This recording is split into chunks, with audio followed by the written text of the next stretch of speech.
Other than the World Series in 2000, would you consider this the biggest Subway Series matchup ever? That's a really interesting question, John. I hadn't thought of it like that. I wasn't there personally for the first, but I am Matt and Dave Malicki and all that early on, and those early matchups when there was such a novelty and the two teams playing each other in a regular season game. I've heard from people who have been covering these things from the '90s that there's this annual thing. It's not the same. It's not the same as it used to be when it was fresh and new. I've never felt any lack of energy around it. I love these things. I think there's always great energy in both ballparks. So, but I will say, like you said, the greatest ever. People that were there will talk about the first ones. But I think Soto storyline makes it pretty interesting because it is an unprecedented dynamic, as we know, and as we talked about with many people and in many places all in the winter, is that the Yankees have never lost a star quality player like this in his prime because he chose to play for the Mets for similar money. This is an unprecedented figure in the history of the Yankees-Mets dynamic, Juan Soto.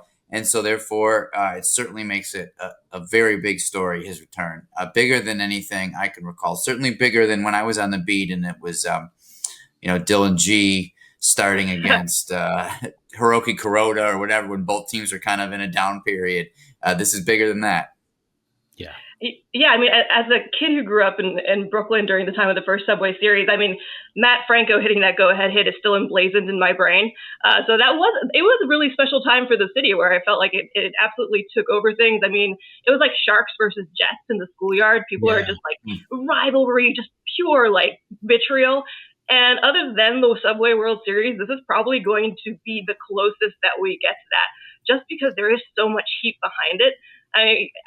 This city, there is nothing like this city when both baseball teams are good. So already you have that. And then you have the Juan Soto factor and the idea of him walking out there. Already there were, chants that I can't say on this podcast referencing Juan Soto at Yankee Stadium. And what I think is interesting about Soto is we've seen over and over in his career, but we certainly saw it last year, is that he tends to do really well under scrutiny and pressure.